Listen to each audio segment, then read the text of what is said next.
Hey Hunters, Halo Zoo here with one more One D&D video for today. Uh, well, I say today, but it's actually tomorrow compared to when I was recording the rest of these. But let's just ignore that clock over there. Don't worry about it. But we are here with the expert classes going all the way back to the first ones we actually got to see. Uh, so yeah, it's gonna be interesting. So we're going back to Bard, and there's a few big changes from the previous one. So for one, Bardic Inspiration is uh, basically back to what it was before in the original, but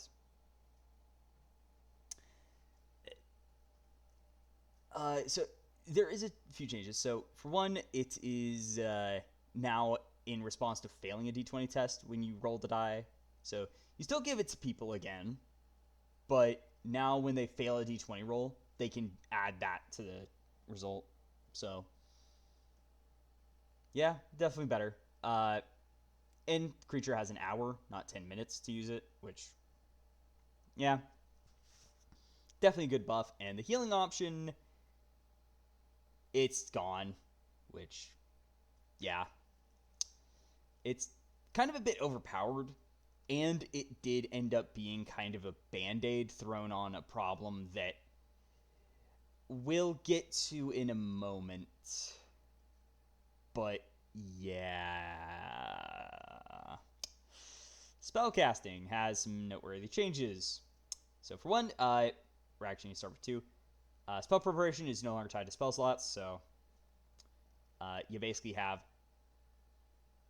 this number of spells you prepare. Could be any combination of levels. But they now get to change to Arcane, Divine, or Primal spell list. So here, so before,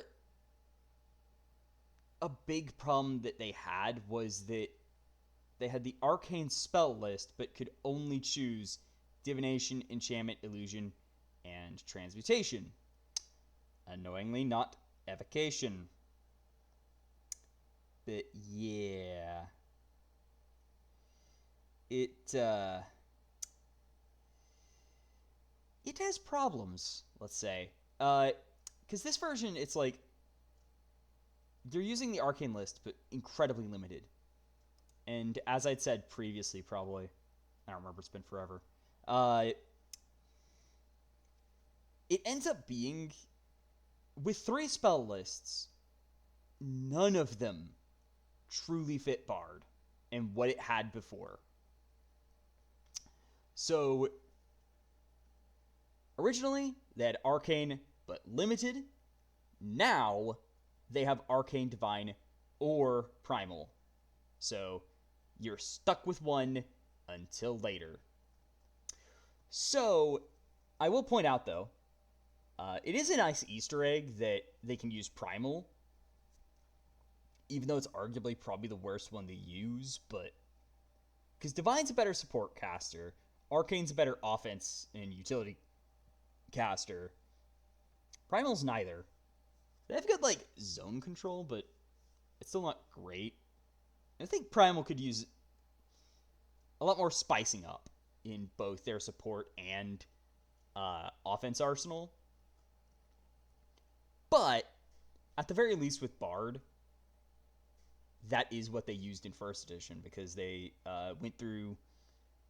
They were weird in first edition, but they spent time as Druid and got Druid spells, so Primal being one of their options actually fits their original class. So going way back in the day, but it's still a neat reference nonetheless.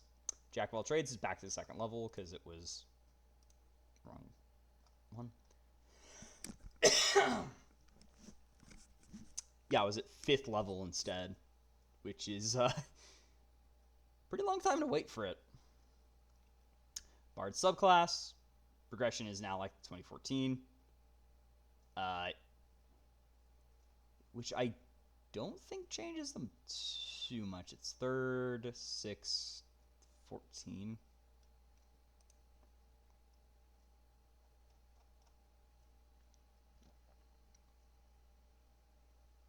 Oh, they lost a 10th level feature.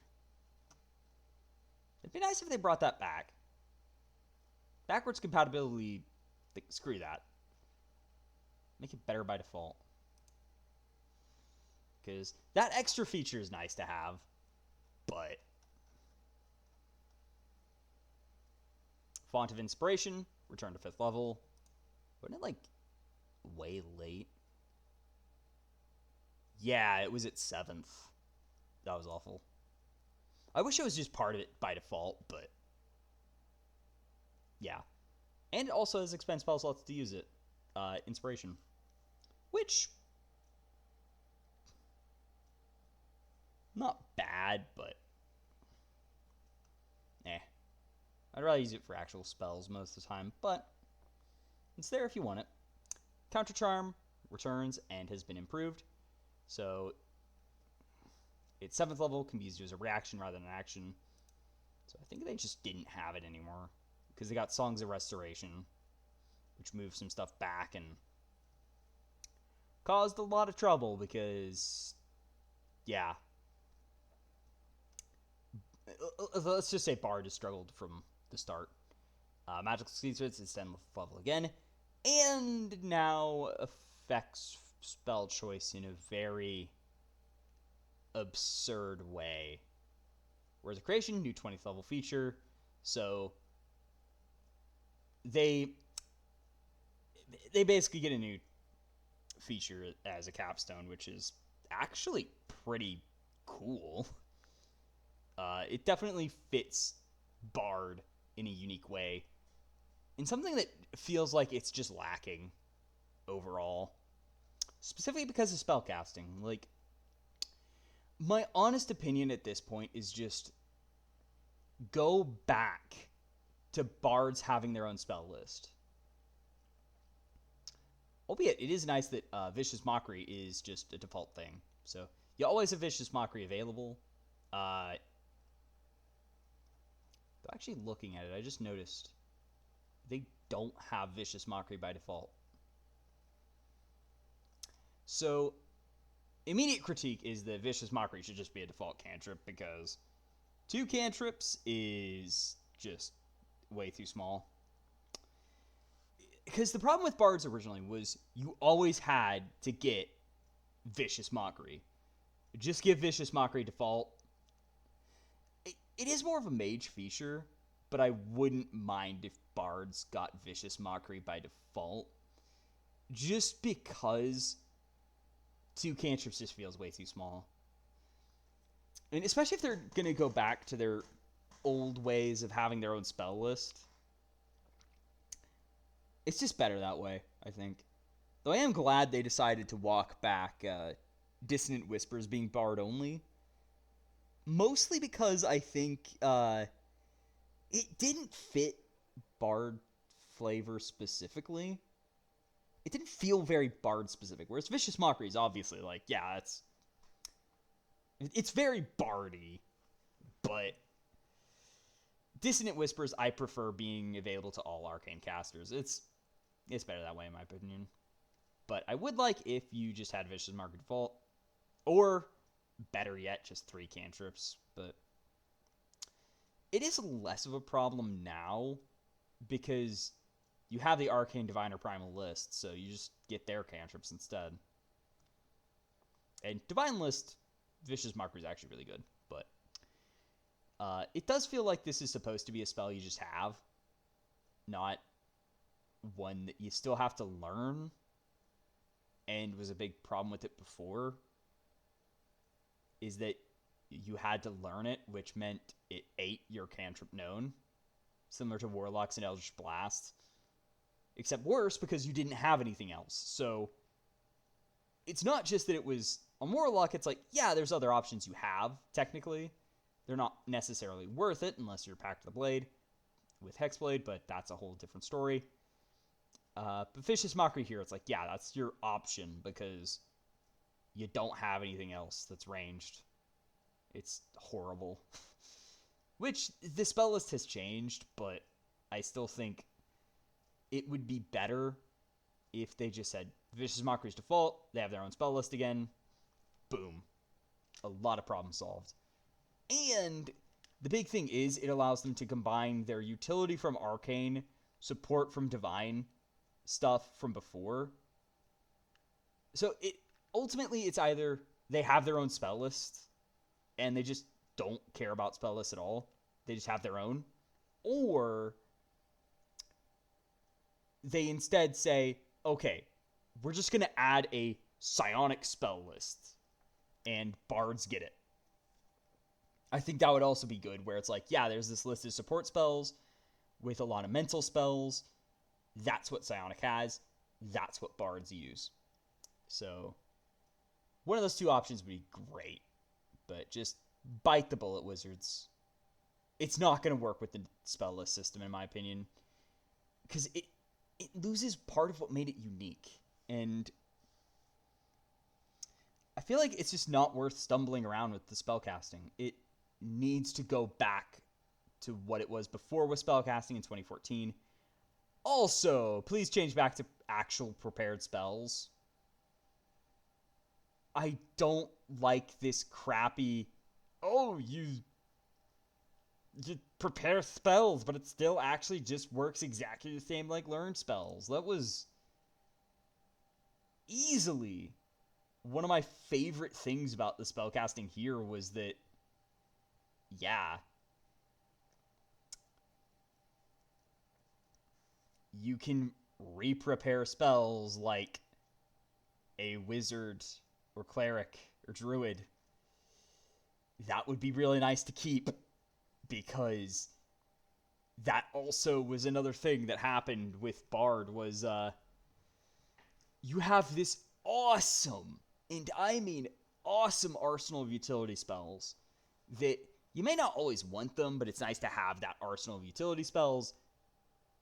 But you're a learned caster, so you don't really want to pick them and just pick the best spells because that's all you really got. And the few extra spells you get just aren't enough to compensate it. And that's one of my things. Like, and I will preface this with, I've never liked Warlock. It's just, or not Warlock, Bard.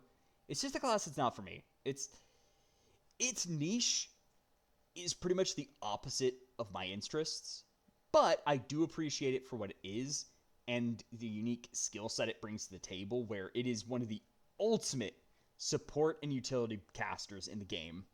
And ever since the start of One D&D, they have gutted that aspect of its identity and just never been able to bring it back. Like, and I won't lie, this one kind of tried to keep that, but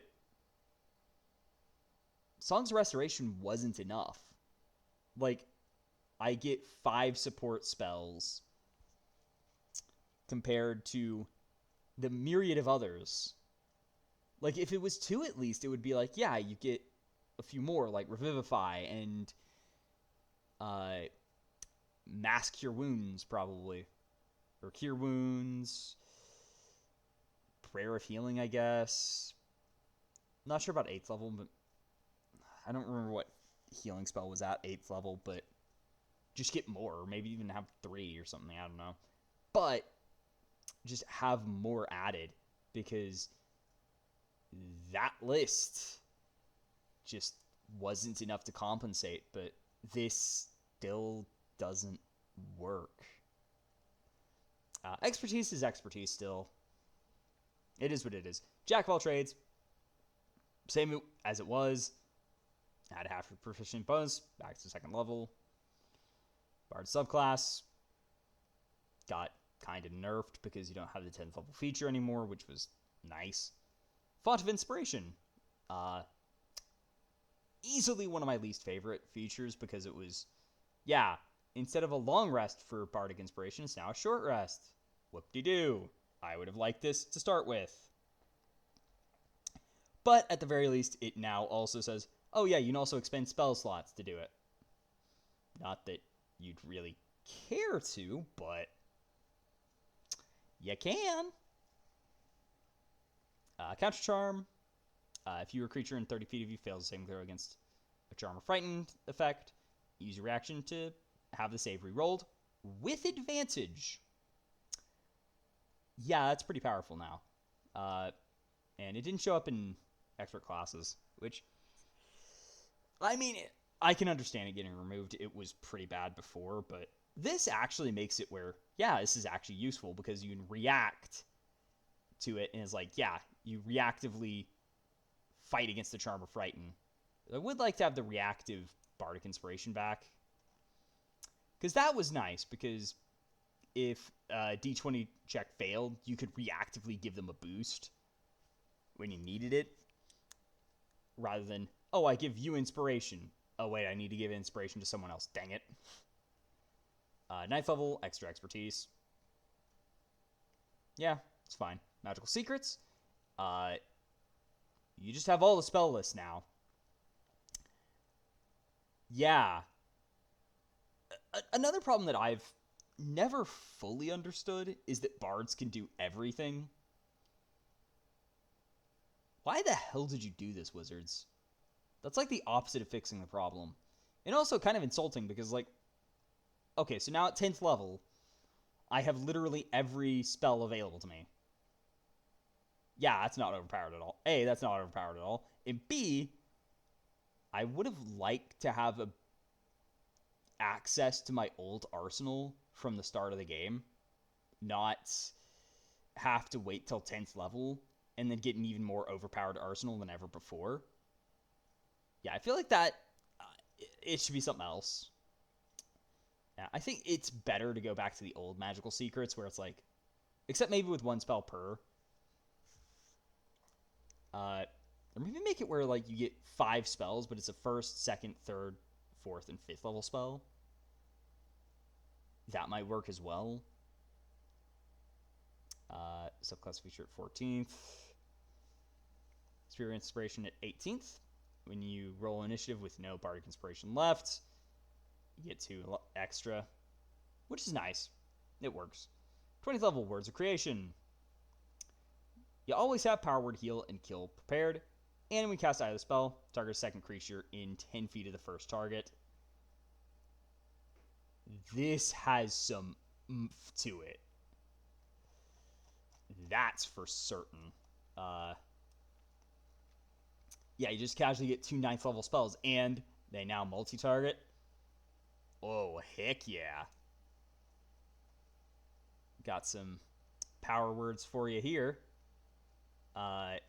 So heal regains all HP, and I don't know if it ends all of them, but it can end a charmed, dazed, frightened, paralyzed, or stunned condition. Also, if it's prone, can stand up as a reaction. Power word kill. Either kills a target at 100 HP or less, and then deals 12 psychic damage to anyone else. So, yeah. Also, ironically, you can actually use this to do... you can actually still kill creatures with this. So, it is going to be funny when you end up rolling the damage only to kill it anyway. But... So I feel like maybe this should have been 10d10, but... It's fun as it is. It's just... We have to point out that, yes, you can absolutely break this ability by doing 124 damage. So, even if it's above 100 HP, you can still kill it. But I think technically it doesn't truly kill it yet. It just incapacitates, then they can die. But you still drop enemies to 0 HP with it, which is hilarious. And worth pointing out. And also, quick note on Vicious Mockery. It's got a d6 damage now. That's actually not half bad. Because that was one thing with it. It was like, it was d4 damage. Especially when Frostbite came out, where it was like, Frostbite was just, it just hit harder. And, albeit it was a worse damage type, with a worse save, so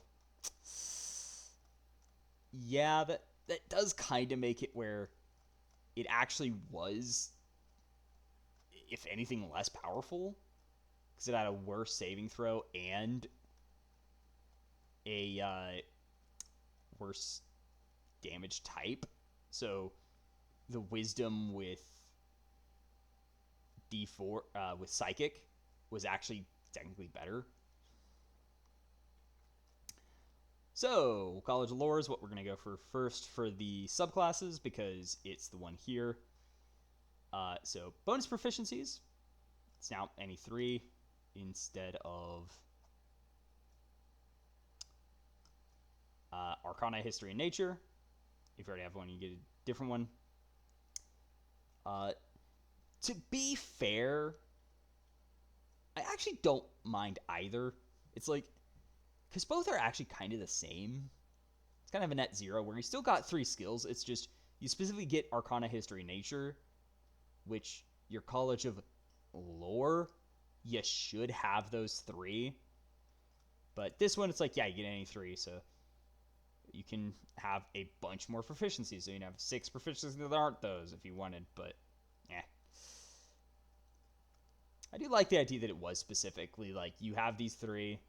Otherwise, and if you already had them, get different ones, which is always nice if you get skills at late levels. Specific skills at later levels where if you already have one, you get a different one. Cutting Words can reduce damage again.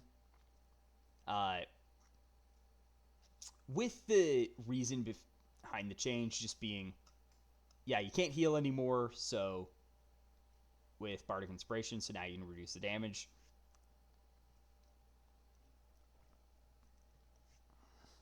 Though, you're usually going to want to do this with attack rolls anyway. Like, you weren't using it on damage rolls often, because it's usually better to just make the attack miss instead. But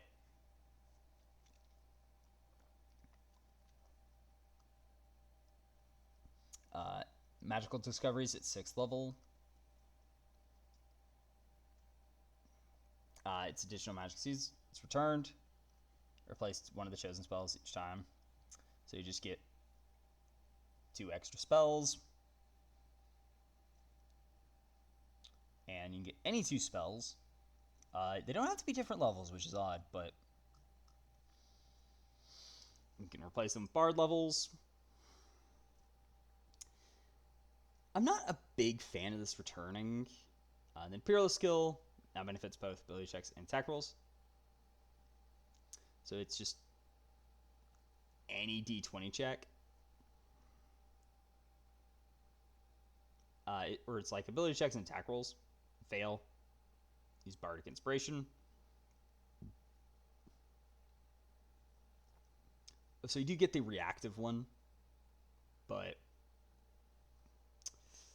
at least for yourself. But honestly, I'm not the biggest fan of the attack roll part, where you don't make many attacks as a bard normally. Granted, with the new spell lists, you're more likely to have spell attacks, so especially cantrip ones, which normally you didn't have access to, really. So you're more likely to use it. It's just, it's still something you don't do often, but I mean, it's an addition at the very least. So that does mean Cunning Inspiration, Improved Cutting Words, and Peerless Skill are so these 2 are gone, and I wish they kept them. So Improved Cutting Words, whenever you use Cutting Words on a creature, deal psychic damage to that creature equal to the number rolled in the die plus your charisma modifier, which was definitely nice. And it felt like a good upgrade to it. And Cutting Inspiration, when a creature rolls your Bardic Inspiration die, can roll twice, use the higher result. Yeah, that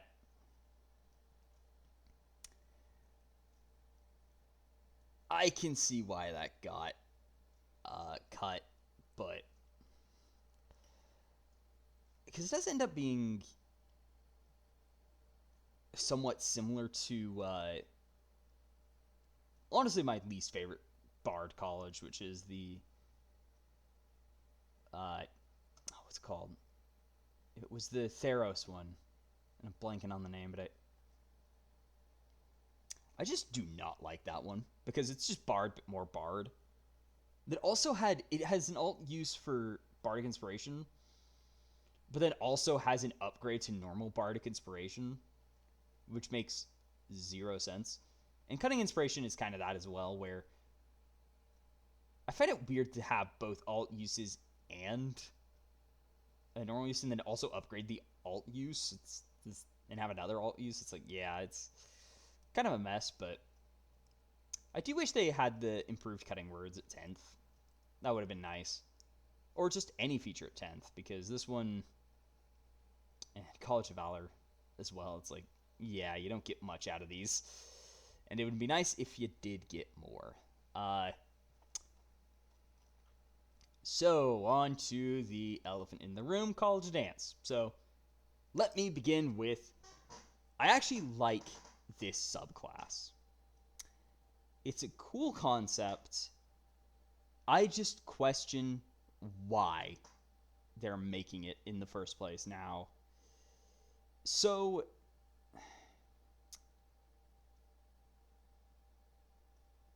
like, having a dance bard, it's a great idea. I love it.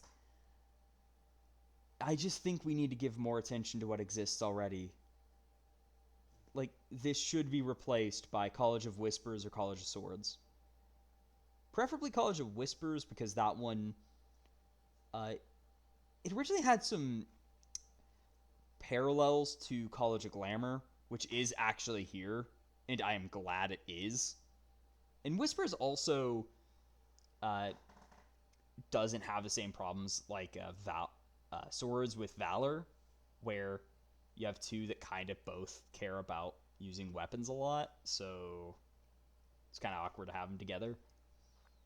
But the College of Dance, fun concept. I just think it should be saved for later, and instead we should get more content focused on revisiting the old and reworking it to be better. So here I would have College of Whispers changed and just fix it up a bit.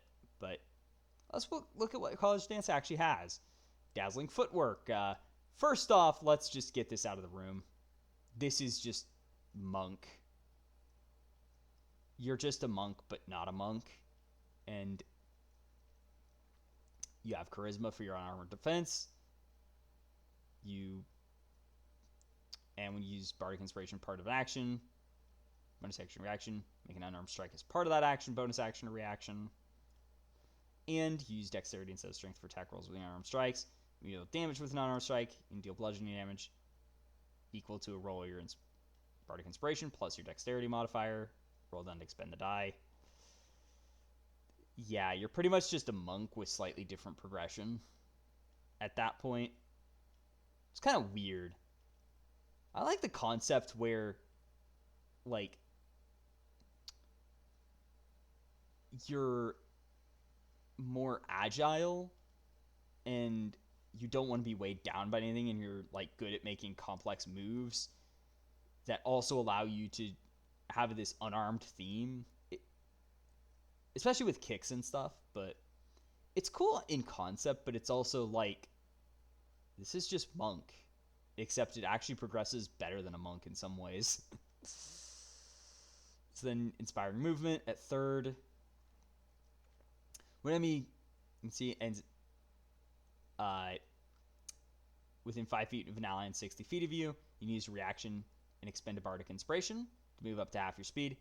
Roll the Bardic Inspiration die, and the ally can move 5 times the number rolled.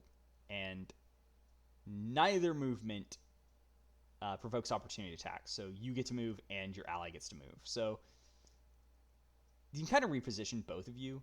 It is weird that you move as well, and it's not based off the die. So you move, then roll the die, then the ally moves. It's kind of weird, but I mean, it is what it is. Though, once again, I do like the idea. And it's kind of a weird ability where it's like, yeah, you and your ally move. It's like, what? But you also move different speeds. It's definitely unique. Let's say that. And I do like the idea that Dance Bard actually cares about movement, which was actually a thought I had for like what would a dancing bard do, and it's movement based. So yeah, it makes sense. But leading evasion subjected to a deck save, take only half damage. Instead, take no damage. If you succeed on save, only half if you fail. And creatures within 5 feet of you can do the same. So basically a massively buffed evasion, as if it needed that. Can't use it if you're incapacitated, of course, but yeah. I do like the idea that dancing bards also have evasion of some sort, but I still feel like there's not necessarily too much bardy stuff except inspiring movement, which is, yeah, it has the sport aspect, but, and I guess this does too, but then there's tandem footwork, which when you roll initiative, spend a use of bardic inspiration if you don't have it incapacitated. When you do so, roll the die, and more creatures in 60 feet of yourself each charisma modifier. And you just add that to their bonus, to their roll. So basically, give bardic inspiration to initiative rolls. Though I do think you should have a bonus as well, maybe, but I don't know. But that also kind of feels like it does fit within their arsenal. Though, once again, you have 2 different ways of using bardic inspiration on top of the original. I'm definitely not a fan of that it uses your bardic inspiration. So yeah, it's just one of those things where I don't like subclasses that have 2 different uses of it. It's also my main problem with College of Lore's Peerless Skill, where you have an alt use when you already had a good alt use. Like, I don't think you need more. Now, if one of them actually upgraded what the normal one does, it's a bit different. But even then, I'd rather have either I upgrade the original version or I have one alt use that I'm supposed to use.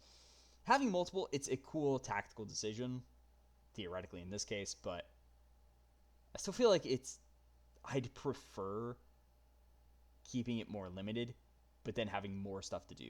And then Irresistible Dance, yeah, you get Oda's Irresistible Dance for free.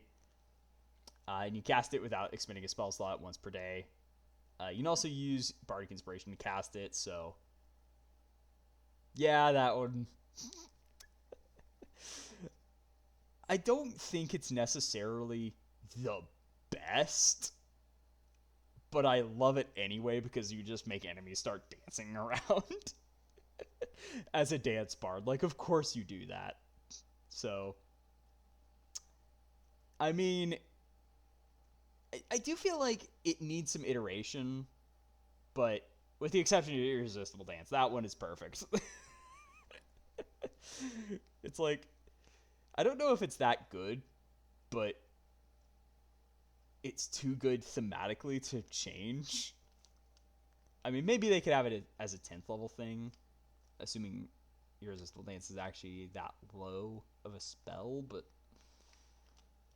well, it's still a fun one. It's like, yeah, it's too fun to give up on. College of Glamour, this one's seen some upgrades. So, Beguiling Magic, forming throwing performance. It's redesigned to enhance enchantment and illusion spells now, which you get 2 of. So I will note, this one heavily relies on using the arcane list because you don't have your original one, and I feel like it should go, but yeah, this one's kind of a mess at times. But at the very least, you get Charm Person, Mirror Image, always prepared. And immediately after you use Enchantment Illusion spell, cause a creature in 60 feet to make a Wisdom save. And on failed save, it's Charmed or Frightened for a minute. And it repeats the save. Can't do it again until you finish a long rest, but you can also use Bardic Inspiration to do it again. They have an odd obsession with having extra use of Bardic Inspiration, which is okay, but it's still kind of a mess when you have a bunch of them. Then Mantle of Inspiration now grants temporary hit points equal to the Bardic Inspiration die roll. So it's bonus action, spend Bardic Inspiration, roll it. Up to Charisma creatures, each gain temporary hit points equal to twice the number rolled. And each of them can use a reaction to move up to their speed without provoking opportunity attacks, which that last part, I feel, with the advent of the Dancing Bard, I feel like that should be removed for the sake of having the Dancing Bard get it, have the movement stuff. I mean, it is a reaction that they have to use to do it, but it still feels kind of powerful. Where you get temporary hit points and the movement. Also, I think what it should be is you roll Bardic Inspiration plus Charisma instead of having just twice the number rolled, so it's less random, let's say, where it's like it's randomly 2 to 24 at max, or it starts off as like 2 to 12. So I think I'd prefer if it was one just Bardic die plus Charisma instead of twice the Bardic die, because that does get really random and really powerful if you get lucky.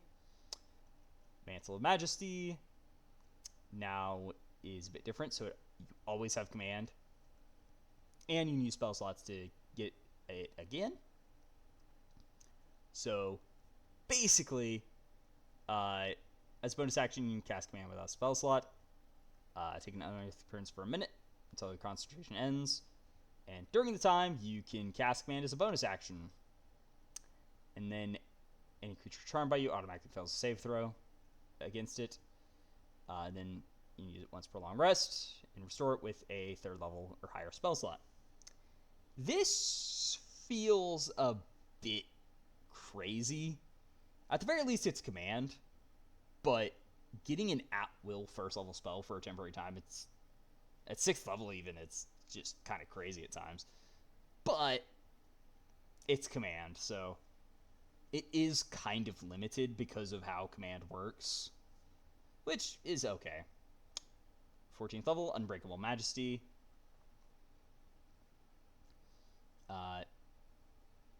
Now triggers on a creature and you can negate the hit. So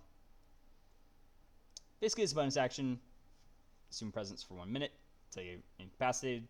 For the duration, any creature that hits with an attack for the first time a turn must succeed on Charisma save, or the attack misses instead.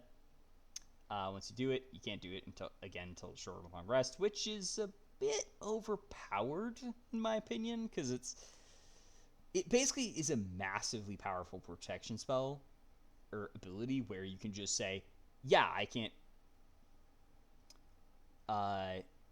you have to succeed a Charisma save, or you can't attack me, which is definitely a bit too powerful in my opinion, but at least for a short rest.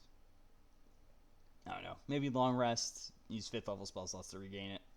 I don't know. College of Valor, it's roughly the same, but martial training, you can use the weapons as a spell focus. Yeah, it's pretty big. Combat Inspiration, defense option is triggered by being hit. Offense option works with all attacks, not just weapon attacks, which is definitely nice. Though it's not as if you needed to give chromatic or more damage when it hits a vulnerability. But yeah, so Combat Inspiration, defense, and by attack roll, use reaction to roll Bardic Inspiration, add to the AC. Not half bad. Offense, immediately after creature hits target with an attack roll, you can roll Bardic Inspiration, add the number rolled to the attack's damage. So this is still the upgrade to the original Bardic Inspiration, which is nice. Martial Training, get medium armor and shields, martial weapons, and you use some martial weapons spellcasting focus, which is always great.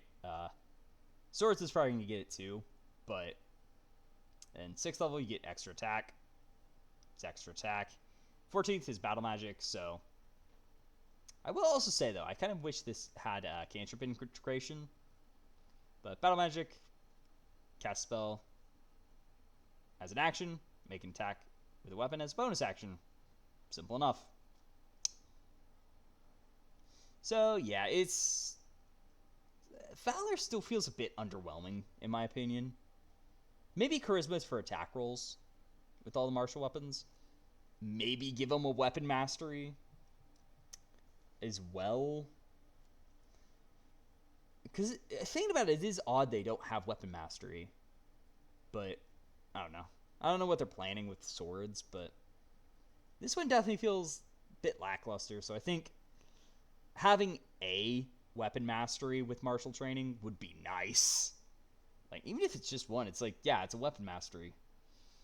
As the bard that actually cares about being in combat and has extra attack and battle magic and stuff. So yeah, that would be really nice. But yeah, that's bard. It's got some work that needs to be done. That's just how it's been from the start of One D&D. Ever since they announced the 3 spell list, it's like, yeah, bard is going to have a rough time with these. And I was not wrong. But that's just what happens when you try redesigning stuff in major ways without thinking too much. Or at least thinking too much about every class. But they made a decision, and it hadn't fully paid off. But I'm going to take a break real quick.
I left the recording on. I'm sorry. I thought I hit the pause button. Did I accidentally double click or something? Anyway, I've been sitting on Ranger. I'm actually going to do Rogue first because I'm going to have too much fun with Ranger. So Rogue. I should also scroll this down to Rogue. So sneak attack, no longer required to be used on your turn with the attack action, which it's still once per round, but you can now use it with opportunity attacks or other abilities on occasion. Weapon mastery, new first level feature, which, yeah, you get a weapon mastery, which, to put it simply, is really bad on Rogue. Mostly because Vex weapons exist. And yeah, there's not much reason to use anything else but rapier and or short bow or short swords.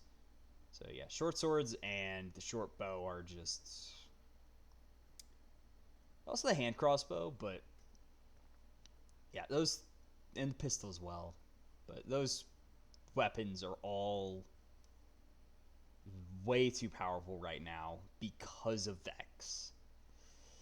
And the fact that they interact with sneak attack and all that, so basically it's just a massive headache. So Rogue subclass, back to the old progression, which is definitely painful for Rogue because that means you get a whole area of 6 levels with nothing from your subclass, from the first stuff to the next set. So yeah, it's pretty bad. Though for some, it's being improved. Assassin in particular. Steady aim is back, because it wasn't in the previous one, I guess. Yeah. It's back at 3rd level. So, yeah, it's nice to have it back as an option. Still wish it was just a move action, like you use your movement and then get advantage instead of being a bonus action and eating up your movement. But, yeah. But I will say right now, it's practically useless because, once again, Vex Weapon Mastery exists, so yeah.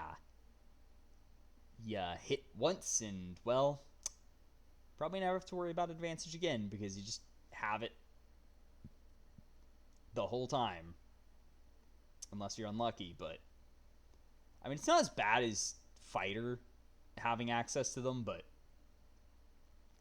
because a Fighter with a rapier or short sword is just absurd.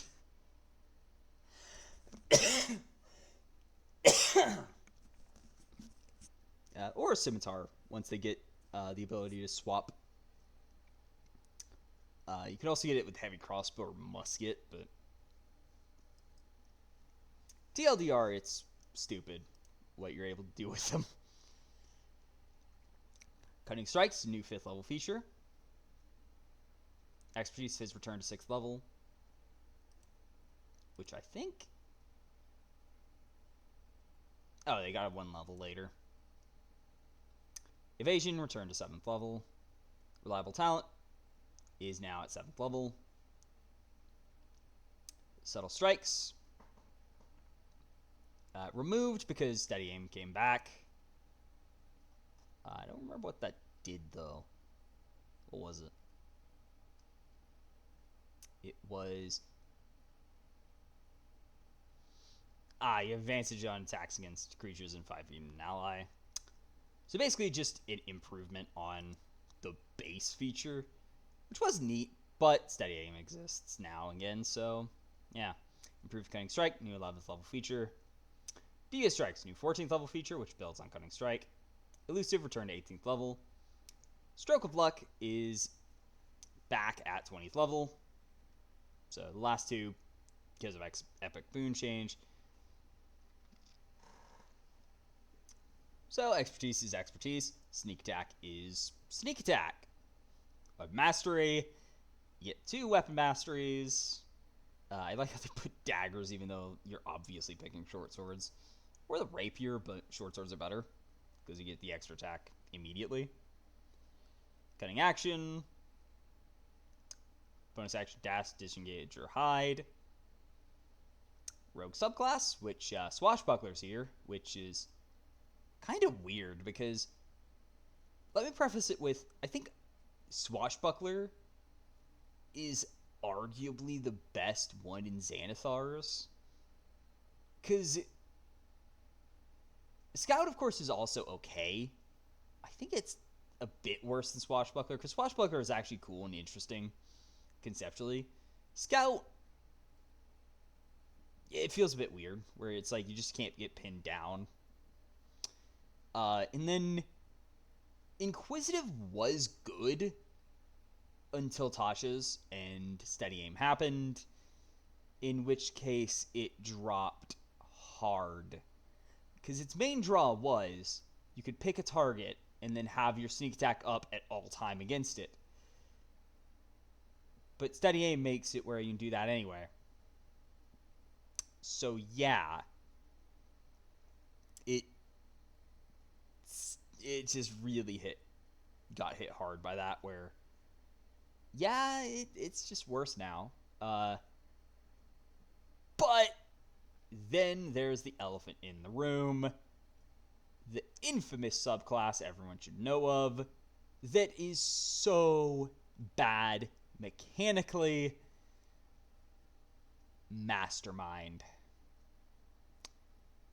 Which, at the very least with Mastermind, I can give them the benefit of the doubt, where that one is a whole mess to try and figure out how to fix, because it's bad.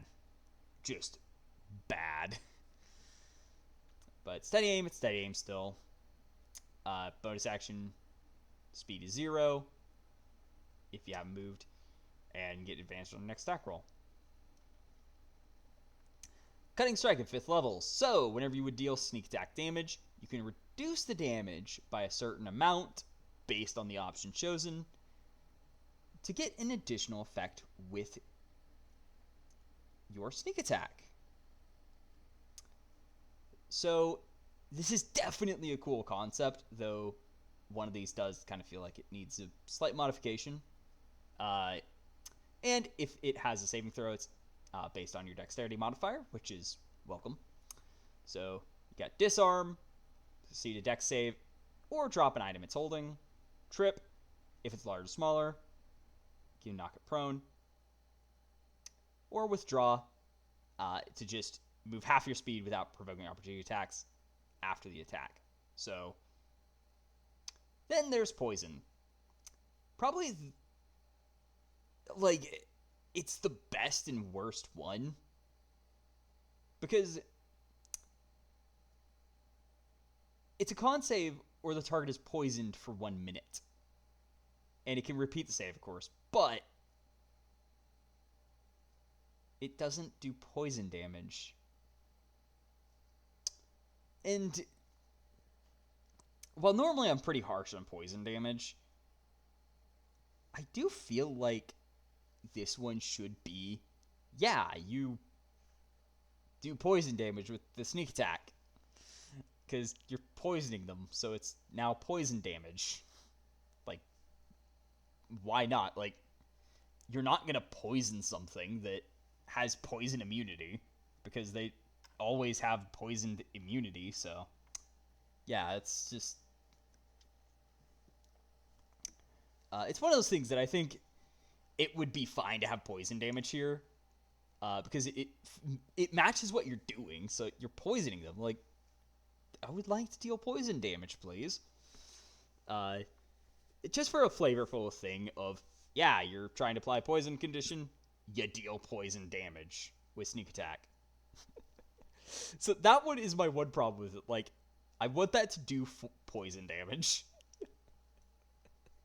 It kind of feels like a flavor fail. It doesn't. I'm like, aw. Uncanny Dodge. It's Uncanny Dodge. The hilariously annoying ability that makes rogues hard to kill. Expertise, evasion. The other annoying ability for DMs trying to kill rogues. 7th level, reliable talent. Whenever you make an ability check, use a skill or tool proficiently, treat a d20 roll 9 or lower as a 10. I still hate this one. Like,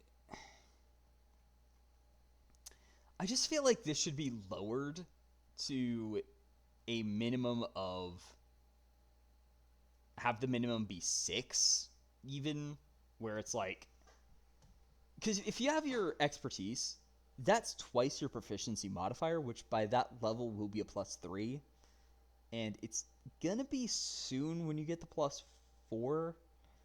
But it's like, okay, so you have a +6 modifier. So that's a minimum of 12 in the skill if you have expertise.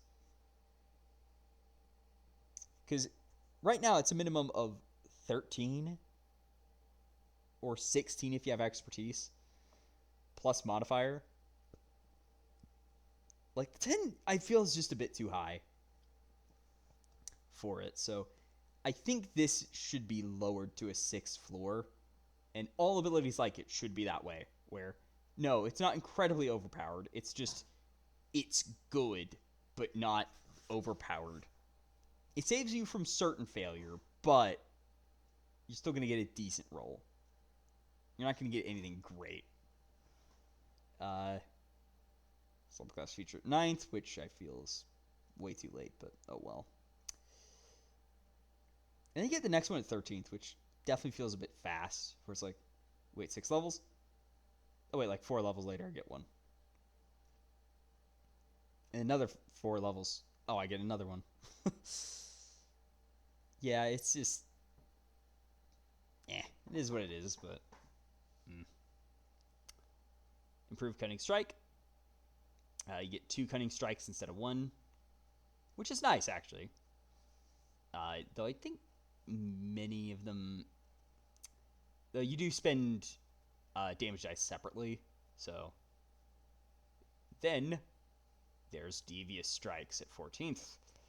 So now you get additional Cunning Strike options. So for 2d6, you can Daze, which is con save or get dazed till the end of its next turn. For 3d6, you get Obscure, which is Dex save or be blinded till the end of its next turn.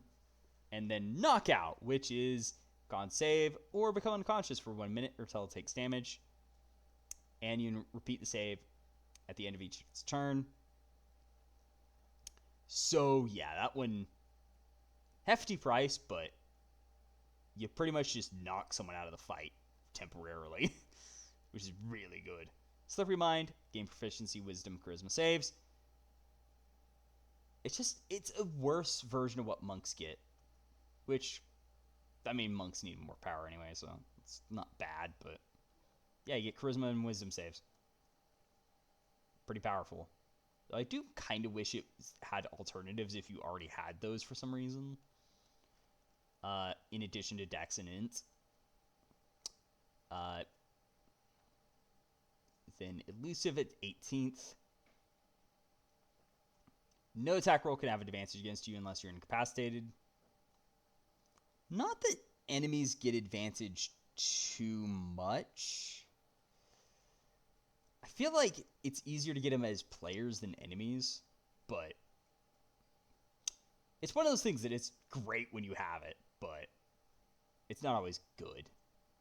Like, there's plenty of better defensive abilities, but that one, it's like, when it comes up, it's good. Noping advantage is always a good thing, in my opinion, but I'd still rather have some more general use ones, but it is what it is. Keep track of how many times I've said that if you want to. Stroke of Luck. Failed D20 test. Change it to a 20. Get this with a short or long rest. With that short rest part, getting a free crit per short rest is kind of stupid.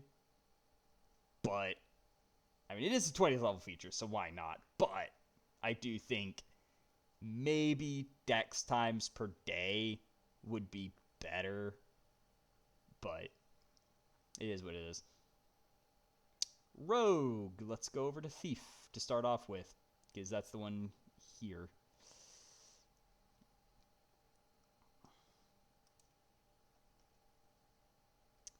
So, I think it's more iterative this time around. You get fast hands. So, you get use an option, use an object instead of search, which I forgot that actually changed. But then you also get to use the magic action to activate magic items. So that's actually a fun change that they did, where it's like, yeah, you can use this action to then key in to use magic device. And then second story work, you can move along ceilings and use dex, not strength, for jumping, which is nice. So, yeah, it's definitely good. Supreme Sneak is now part of Cunning Strike stuff. And you just get Stealth Attack, which is, it costs a d6. If you have the Hide Action's Invisible condition, this attack doesn't end that condition on you if you end the turn behind 3/4 cover or total cover. So not bad. Not great either. I'd say...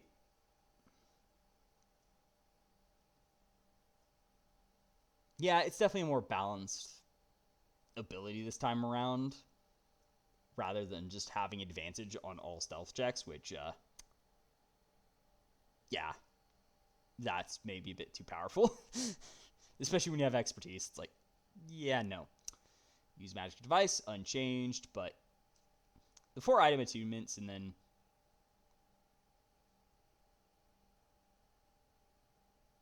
like you enchant not expending charges, use spell scrolls. It's nice, especially the extra attunements. So that's a great one. Whereas, like, yeah, you can use magic items better, so you can attune to more. Because why not? Thief's Reflexes is back to what it did before. You take 2 turns on the first round of any combat. First turn's initiative, then your initiative minus 10 for the second. It was a fun one. The original one was an extra bonus action, but you could only cunning action, and then it was prof times per day. Yeah, it's a weird one. This one, it does feel a bit more explosive. It would be nice to have something that was always useful, but a second turn is definitely nothing to scoff at. Albeit I do feel like Assassin would play with this better, but yeah. We'll talk about Assassin soon. But first, we're actually going through Arcane Trickster. So, it's changes, spellcasting, it's Arcane List rather than Wizard List, so... and there's no magic school restrictions after 3rd level, which is nice. I wish it was just removed, period. And you change cantrips with each level. Rogues can use Arcane Focus, which kind of feels like a weird omission now that they pointed out. Versatile Trickster has been redesigned to use Cunning Strike stuff. And to be fair, the ranged advantage is what Steady Aim did. Though I will say it would be nice to still have that. Maybe as part of Mage Hand Ledger Domain, where you don't have to rely on Steady Aim or something, but it is what it is. So... and they also use this stupid prepared spell thing, but...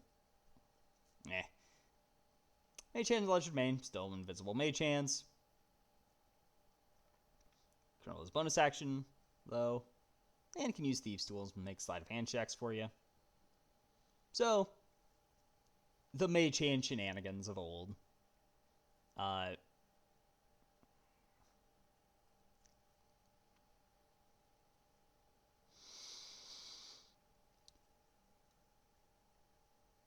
Though actually a weird nitpick I'm going to pull out. It doesn't show how many cantrips you get on this list. It would be nice to know that. But Magical Ambush 9th level. If you have the invisible condition, you cast a spell on a creature. It's disadvantage on the saving throw. That actually changed. And they didn't list it, which is actually annoying. But That was originally if you had combat advantage, it had disadvantage on the save throw. Which I think was just... That just makes more sense. Like... And then it would also be nice if you could apply sneak attack to damaging cantrips and stuff, but...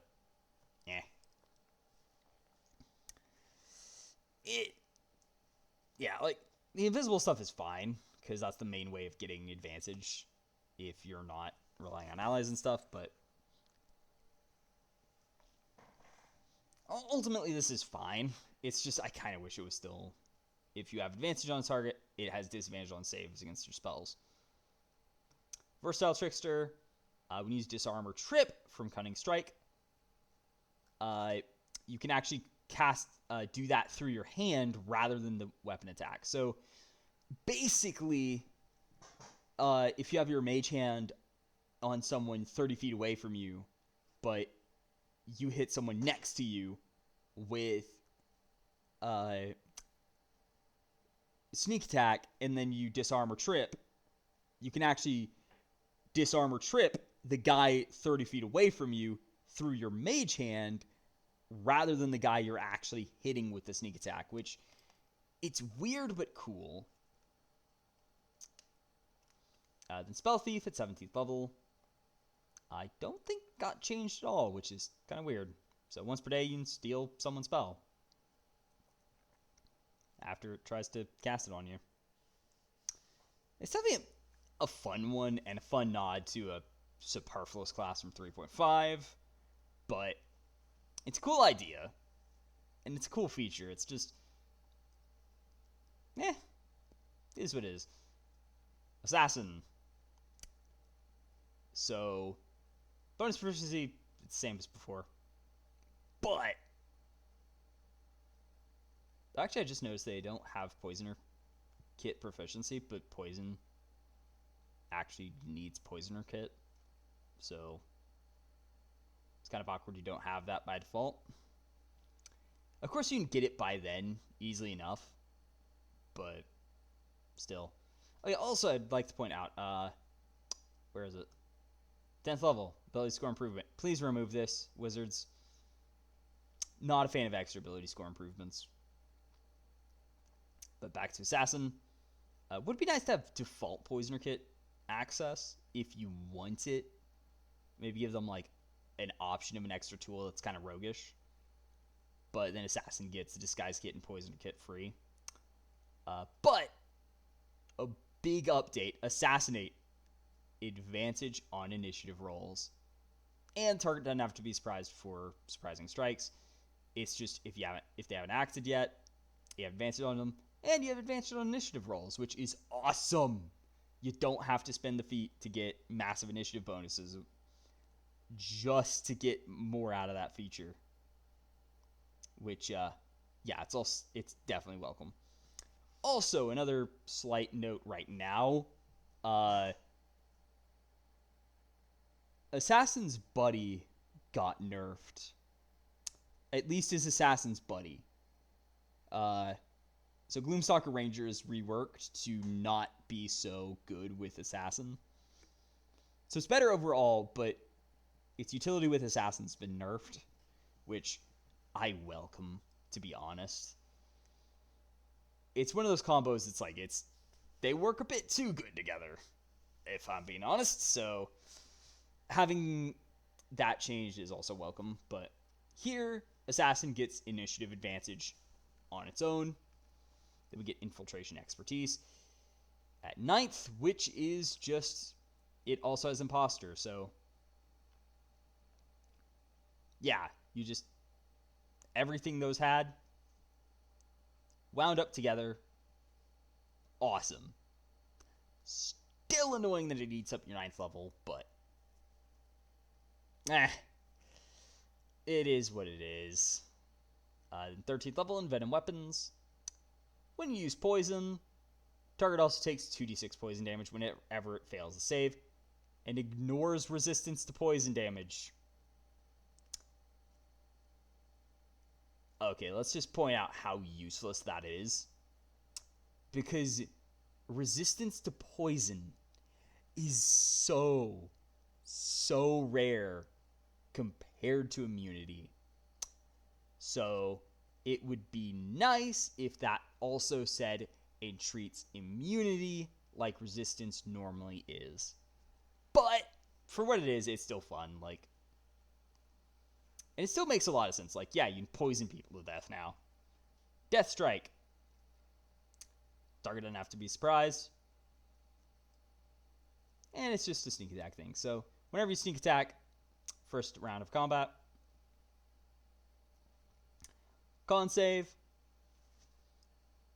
based off your dex modifier, which is actually listed differently than some other ones, which is weird. Or the target, the attack's damage is doubled. So first attack of turn, or of a combat that you get sneak attack, can double the damage potentially. Though you don't really want to use a lot of your... It does mean you don't really... You might still use poison because it's just a 1d6, but getting a death strike off at max dice, still good. So Swashbuckler. Now, it has been modified in some ways that, and like, don't get me wrong, I like some of the changes they're making. It's just, I do feel like this should be anything else from Xanathar's, because Swashbuckler was already good, but we're talking about the same book that had Inquisitive, which did not fare well with Tasha's and the changes later. And then Mastermind, which is... yeah, it's the worst subclass in the game. Like, flat out, it's useless. And I've even heard a joke that, like, what a wonderful subclass for your main villain to use. That's how bad it is. But anyway, changes. Panache has been changed to work through Cunning Strike. Dashing Strikes replaces Element Maneuver at 13th level. Gives you additional Cunning Strike options. Master Duelist redesigned to make an additional attack. Providing meet requirements. Not bad changes. Fancy Footwork is the same. Make melee attack against a creature during your turn. Can't make opportunity attacks against you for the rest of that turn. Rakish Audacity. Add Charisma to initiative rolls. You also gain new way to do sneak attacks. You don't need advantage if you're within 5 feet of a creature and nothing else is in 5 feet of it. And you don't have disadvantage. Other rules still apply, of course, but... Then Panache comes with 2 options. You've got Goad for a d6, Wiz save, or it has disadvantage against attacks on targets other than you. I will point out this would be nice if you were actually tougher. You're not. But this also does mean it can't make opportunity attacks except against you, which isn't half bad. Albeit, it does mean that it kind of can't. Albeit, this actually does mean that if you goad, you can't make opportunity attacks at all. Because they can't do it against you because you've just hit them, so... yeah. Some shenanigans are afoot here. But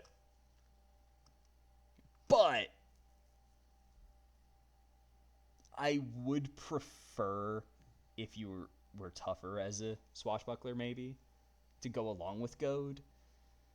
Like, it makes sense. It fits. And at the very least, you do have uncanny dodge and evasion. So if you do get attacked, so you can kind of eat the hit a bit, but it's still not great. And then Awe.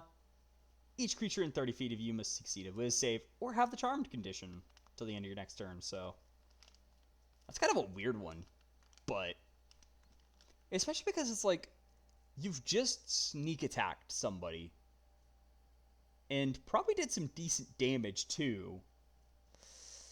Yet you just charmed everyone. It's kind of weird, but it's just one of those things. It's like, yeah, it's kind of just there. 13th level dashing strikes. Yeah, more cutting strike options, which, as if you needed more. But hey, you got stuff to do at least. Parrying stance for 2d6. Roll a d6 until the start of your next turn. Gain that bonus to AC, so not half bad. Invigorate for 2d6. Choose a creature in 30 feet of yourself. Turn into that creature's next turn. Or make stack roll or saving throw. Roll a d6 and add the number rolled to the attack roll or saving throw. Neither's bad, though I do feel like Invigorate maybe should go over to Mastermind with their, like, weird support rogue idea rather than be a swashbuckler ability. And maybe even have Awe moved over to that as well, or something like it, where you control the minds of people rather than just doing raw damage. So you inspire your allies, manipulate your enemies. I think those would both be better on Mastermind, maybe. Parrying Stance and Goad, they fit Swashbuckler. Goad in particular, where it's like, yeah, you want to be upfront and personal anyway. Master Duelist, immediately after making a sneak attack. Make another attack against the same target, provided you're in 5 feet of it and no other creatures are in 5 feet. Extra attacks are extra attacks. And if you're using a rapier or short swords, well, it's just got stupid. Because that's a lot of advantage.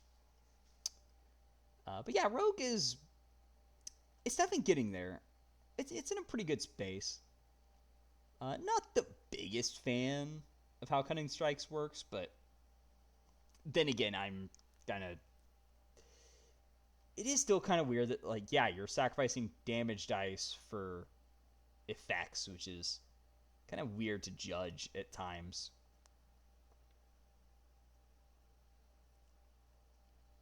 But, hey, it's something at least. And now last, but definitely not least to me at all, Ranger. So, Ranger has been changed a little bit since its last incarnation. By a little bit, I mean a lot, actually. So, just like Paladin, the spell changes are no longer tied to spell slots. Cantrips aren't included. They get weapon mastery instead.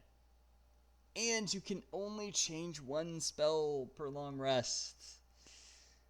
Please, Wizards, let them just change everything if they want to. One at a time is just way too punishing. I don't even know why you thought this was okay. It's not. It's garbage. And clunky as hell. No. If you're going to do it, please bring back Primal Awareness, because that, at least, yeah, I had my utility spells at all times. It was great. Except Beast Sense, but Beast Sense sucks. It needs at least some control over the beast, and then also not to be on Primal Awareness, because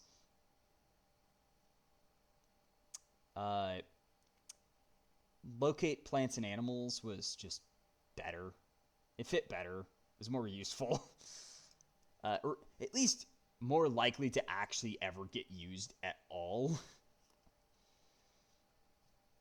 So Deft Explorer is back over Expertise.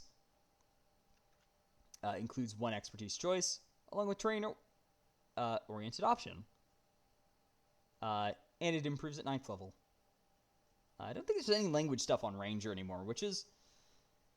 meh. I don't care that it's gone, personally.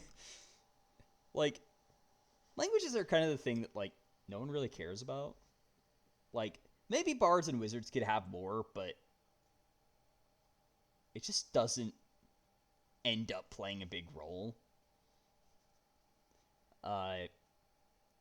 So weapon mastery is here on ranger. Favorite enemy moved to 2nd level, which is kind of sad, but I mean it's okay, I guess. And it no longer removes concentration, which was somehow overpowered in playtests. Yeah, no, it's not actually overpowered. Instead, you get extra uses without spell slots. Thank you, wizards. I wouldn't mind if concentration removal came back, but I'm happy that it's still Hunter's Mark. It has alt uses. Just thank you. It doesn't eat my spell slots. Yes. It's perfect. Just... Now, if only their other spells were changed. Ranger subclass progresses like it did before. Conjure Barrage, a new 9th level feature that's totally different. Nature's Veil, no longer uses spell slots, and it's moved to 14th level. Tireless now gives temporary points as an action, as Tasha's College and everything. Yeah. Conjure Volley, new 17th level feature, in quotation marks, just with Conjure Barrage. Feral Senses, return to 18th level. Foe Slayer, now an improved version, 2014 feature, and return to 20th level. Replacing Epic Boon, because, yeah. And Foe Slayer is now once per turn. Actually not once per turn. I derp. But, Deft Explorer, let's look at this. So, you get 1 expertise, which I do feel like is maybe a bit weaker, but there's a second part. So you choose 2 types of terrain, which I kind of feel is actually irrelevant most of the time, but we'll get to why. You have advantage on intelligence, nature, checks about the chosen terrains, and have advantage on wisdom survival checks to track creatures in them, which is definitely fun. Whenever you finish a long rest, you can meditate and replace one of the chosen terrain types with a different one from the list. So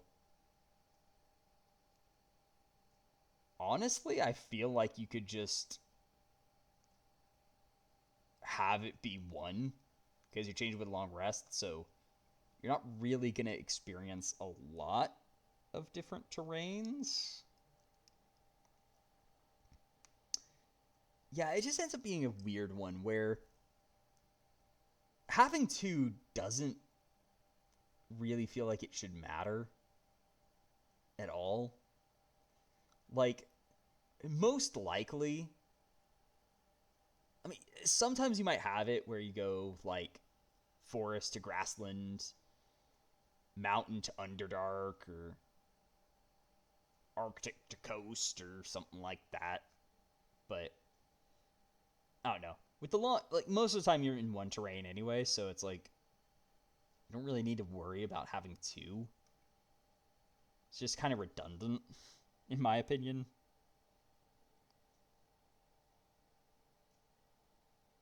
But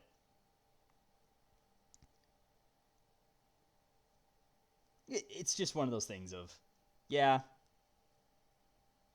it's a thing. Spellcasting. I hate that change to prepared spells. Weapon mastery, get 2 weapon masteries. Simple enough. And ranger, at least, it's not plagued as bad by Vex, which I've actually heard some people apparently say that they're not happy with any of the options. I'm like, Vex is stupidly powerful. Because you hit once and then suddenly you keep hitting because you have advantage, and on fighter especially, it's just absurd. It should be removed. But favorite enemy, 2nd level. You always have Hunter's Mark prepared.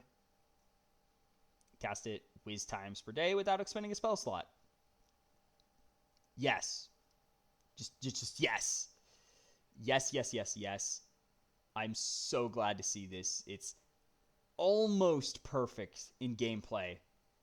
The only issue is that it still has concentration. So, it doesn't stack with Hail of Thorns and Snaring Strike, which that one at least is like, it's actually not too bad. But it also doesn't stack with Lightning Arrow. So, yeah, it's just there. So, and you can still lose it if you get hit, which is annoying. But it doesn't have to spend your spell slots, so that is a massive, massive plus. So, fighting style, you get a fighting style. Ranger subclass, Fey Wanderer is listed here for some ungodly reason, even though it's not listed down here. Yeah. Please change this to Monster Slayer. And I will mention, the big problem with Monster Slayer is that its big feature, as much as I'd rather see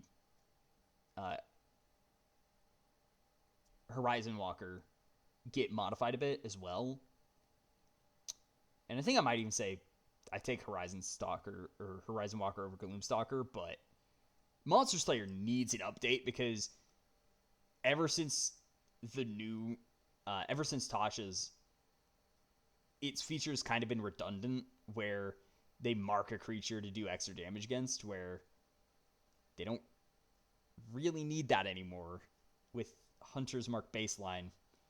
So it would be nice to see that show up instead of Fey Wanderer, especially if they aren't changing it. And that's as I've said multiple times, don't add subclasses from Tasha's that don't need to change. Focus on what needs changes the most and go from there. So in the case of Fey Wanderer, it doesn't need changes. Bring Monster Slayer in just to get that mark feature it has fixed, because it's definitely the most dated Ranger design. And in general, I think the Ranger stuff, it's kind of been marked by the fact that it doesn't, like, it was designed in a world where you had favored enemy, like the old favored enemy, which was absolute garbage. And because of that, the subclasses were built around that world where their first level features might as well not exist because they're so bad. But then Favored Foe came in, and suddenly all of those subclass features end up being maybe a bit too powerful with it because they weren't designed to be used alongside it. But at the very least, it's more damage on a class that is supposed to be good at damage, in my opinion.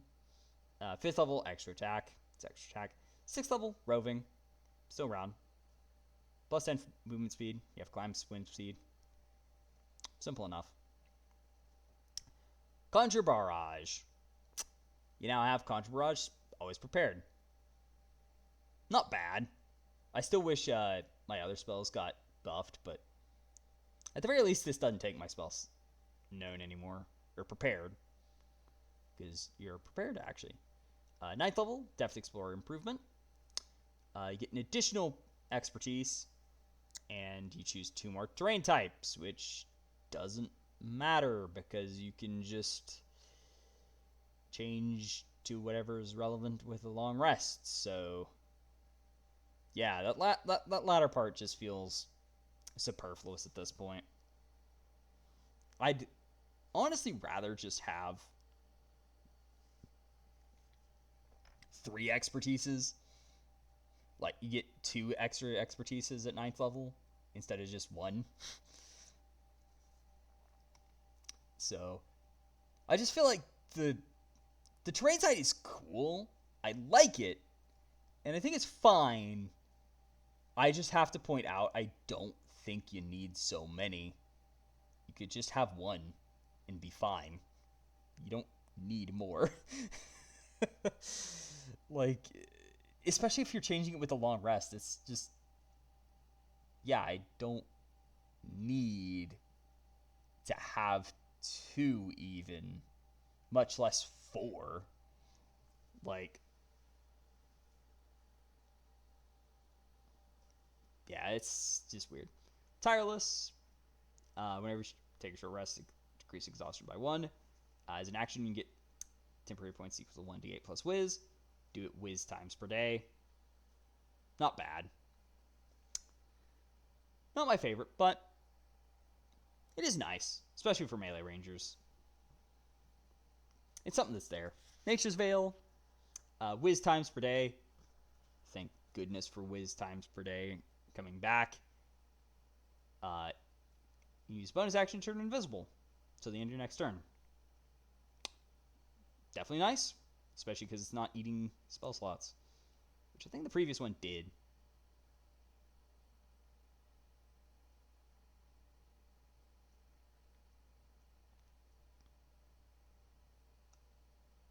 Yeah, expend a spell slot and become invisible.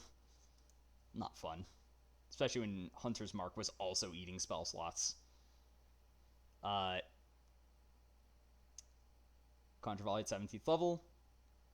You get Conjure Volley. Not half bad. Feral Senses. You get Blind Sight, 30 feet. A bit short for Marksman, but I mean, it's still Blind Sight. It's just going to be better on melees, because you're more likely to be in 30 feet of people. 20th Foe Slayer. Instead of the making Hunter's Mark do d10 damage, it's now, whenever you miss your Hunter's Mark target with an attack roll, add plus whiz to the attack roll, potentially turning it into a hit. Honestly, I think this could just add your modifier. And then whenever you hit that target, add plus whiz to the damage. I feel like it should just be add plus whiz to the attack and damage rolls against your Hunter's Mark target at this point. But because that's basically what it is, where you're just adding your modifier. It's just, it doesn't matter if you hit already, so you don't need to add it. But I don't know, I just feel like this is worded weirdly for what it's doing right now, and I don't know if it's intended. So I think have each one, and my suggestion is have each be once per turn. So instead of having it once per turn overall, you can use Foe Slayer. Instead, you can only use the Wisdom modifier once on your turn. So you can make one attack hit instead of miss, and then you plus Wiz damage once in a turn. So if you somehow have a bunch more attacks, then you don't get to stack the Wisdom modifier. That's another big one. As for the subclasses, we are going to begin with Hunter, because that was the one shown up before. So, a big change is you actually choose again. Thank you. So, also, you get a new feature, Hunter's Lore. While creatures marked by Hunter's Mark, you know whether that creature has any damage or condition immunities, damage resistances, or damage vulnerabilities. And if they have any, you know what they are. So definitely a fun one. And that's been moved from 6th to 3rd. Which I think was probably because, yeah, multi-attack was 10th. and was Conjure Barrage, which really sucked at first because it wasn't changed yet. Slight spoiler ahead. Spear Hunter's defense is just, yeah. And they also lost Hunter's defense. But then again, they still technically lost Hunter's defense. It's just all the Spear Hunter defense options were moved to defensive tactics, which is just the Hunter's defense. But so it's like evasion, uncanny dodge, Hunter's leap. 15th level, choose the second one. And Spear Hunter's Prey is, instead of getting the multi-attack one, you just get a second Hunter's Prey option. So Colossus Slayer is still here, Horde Breaker is still here, Retaliator. It's basically the Giant Slayer, but better. So it's like, rather than just have it be creatures bigger than you, well, now it's any creature. You can just hit them back. So that one's definitely going to be a fun new addition for melee rangers. Marksman, you're going to take Colossal Slayer or Horde Breaker, probably. Or vice versa, depending on what the campaign's like. Defensive tactics, you got Evasion, Uncanny Dodge. Hunter's Leap is a new one where if an enemy enters the space in 5 feet of you, use your reaction to move half your speed without provoking opportunity attacks. Basically, you can just pull a Scout Rogue and then just run away. And bonus points if you've made it where the enemy can't attack you anymore. So yeah, your enemies are going to have fun with that. So yeah. So Hunter, honestly, I'm happy with it. It's awesome. And they definitely greatly improved over the multi-attack from before, where they just removed it and said, yeah, we're just going to give you something new. Mostly because Conjure Barrage was ranged only. So it's like, what if you're a melee ranger? You can't use Conjure Barrage as a melee ranger. But we'll talk about that in a moment, because it and Conjure Volley are here. But Beastmaster, Primal Companion is here. It's here to stay. I mean, it's just better. Let's be honest. Exceptional Training now lets you command as a bonus action to dash, disengage, dodge, or help. And the Beast attack can ignore damage resistance. Beastful Fury now benefits from Hunter's Mark. So, Primal Companion, if you've seen Tasha's, that's what it is. Summon a beast of land, sea, or sky. Has special stat block that's specific. Exceptional Training. It can now do force damage instead of its normal damage, and take various actions as a bonus action. Bestial Fury, 11th level, and command it to attack, make 2 attacks, and first time each turn, it's a creature under Hunter's Mark. It deals plus 1d6 force damage, which is definitely a neat change. I do wish it was earlier, but yeah, I can kind of understand why they don't have it that early, because they're already changing it to be not hitting so much with that damage. But then 15th level share spells. You cast a spell targeting yourself, also target your Primal Companion if it's within 30 feet. So, yeah, it's what it is. It works. Gloomstalker. Dread Ambusher. So their spells actually didn't change, which was interesting, but oh well. Not my cup of tea, but they're neat, I guess. And at least you have them. But Dread Ambusher, you get the extra damage more often, rather than only in the first round of combat, and includes Frightened, which is a nice upgrade. Where, yeah, because the original one I have a lot of problems with, mostly because it's only once you get that ability, and the extra damage it brings is only with the extra attack, technically. Not just, if you hit with one attack during that turn, you do the damage. It's just the third attack does the extra damage. Yeah, that's... I'm not a fan of it. But then Umbral Sight. Dark Vision is now 60 feet instead of 30. If you have the sight. So, that's definitely a nice bonus. Stalker's Flurry. Redesigned to enhance Frighten from Dread Ambusher. Shadowy Dodge. Now allows you to teleport immediately after attack misses. And it works even against an attack that has advantage, which can definitely be nice. So you still get Disguise Self, Rope Trick, Fear, Greater Invisibility, Seeming, Universal Leap. Start of your first turn. Speed increases by 10 feet for that turn. Frighten. Once per turn when you attack a creature and hit with a weapon attack, you can deal 1d8 extra psychic damage to the target and force it to make a whiz save or be frightened on a failed save until the start of your next turn. Use it whiz modifier times per long rest. That last part, I feel like if there's multiple combats, yeah, you can use it more. You can use the original one more, but that, I just feel like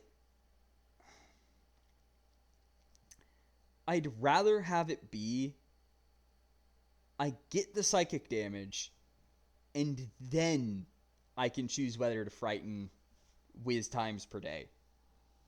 Or have this return with short rests as well. That would also be fine. Initiative bonus, plus whiz to initiative. Definitely a good bonus. So it's okay with Assassin. It's just, it's not as powerful because you don't get the extra attack anymore, and it's not just the first turn, so not bad. Umbral Sight, 60-foot Dark Vision, or plus 60 if you already have it.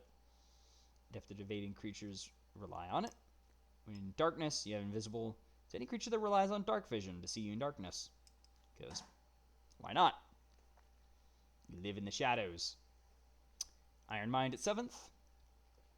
Proficiency in Whiz saves. If you already have it, gaining Intelligence or Charisma. Not bad.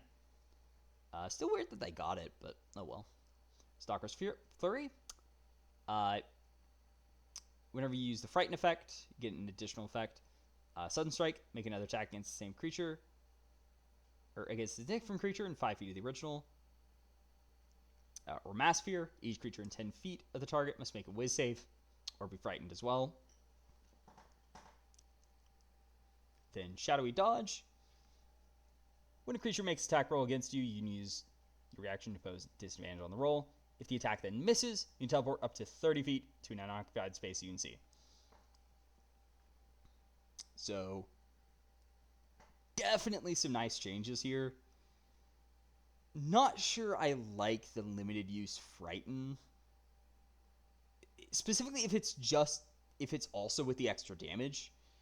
Because, like, the others don't have restrictions on how much they can use their extra damage. But they do. Which feels wrong. So, I would have at least the extra damage part not be restricted with uses. The rest can, but yeah, it's kind of weird. But let's talk about spells, because Ranger has some spells that got changed. Notably, Conjure Barrage and Volley, as well as Hunter's Mark.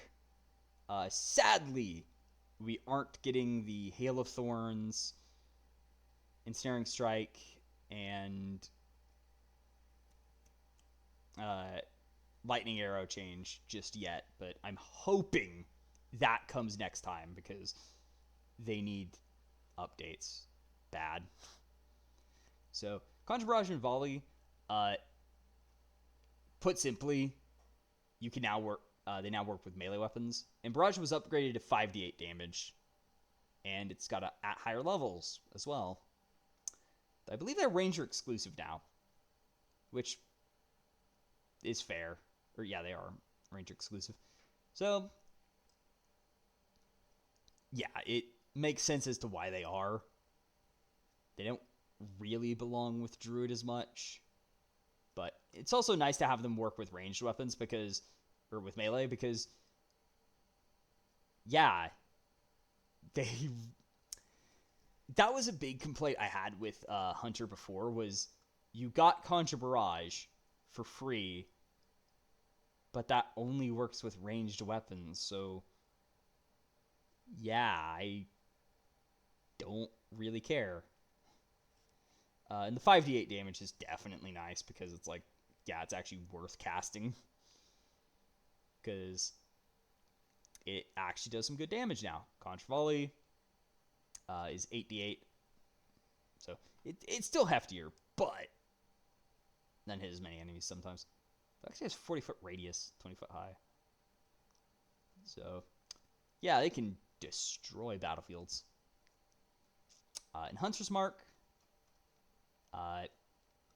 it can only do its damage once per turn, but it also increases at higher levels. So, upcasting it is actually worth it now, since if it's 3rd or 4th level, it gets 2d6 damage in the last 8 hours. At 5th level, it's 3d6 in the last 24 hours. So, definitely pretty good.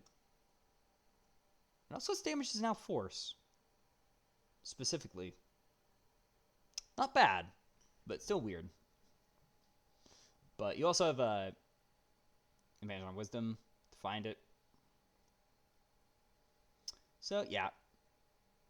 And the once per turn is definitely a welcome change, because it means fighters can't break it if they get it.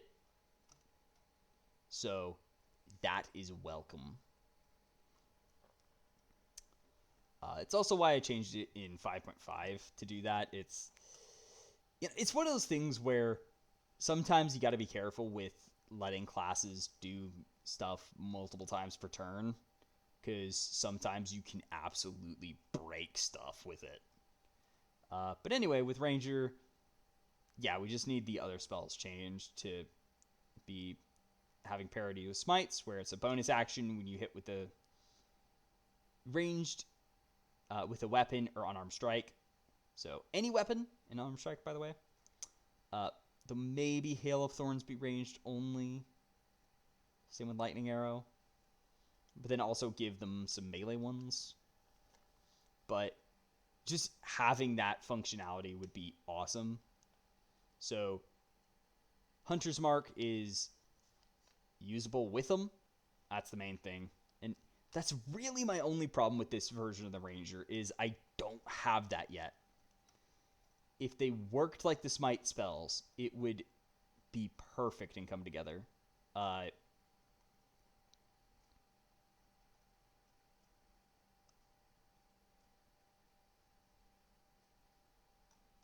So, yeah.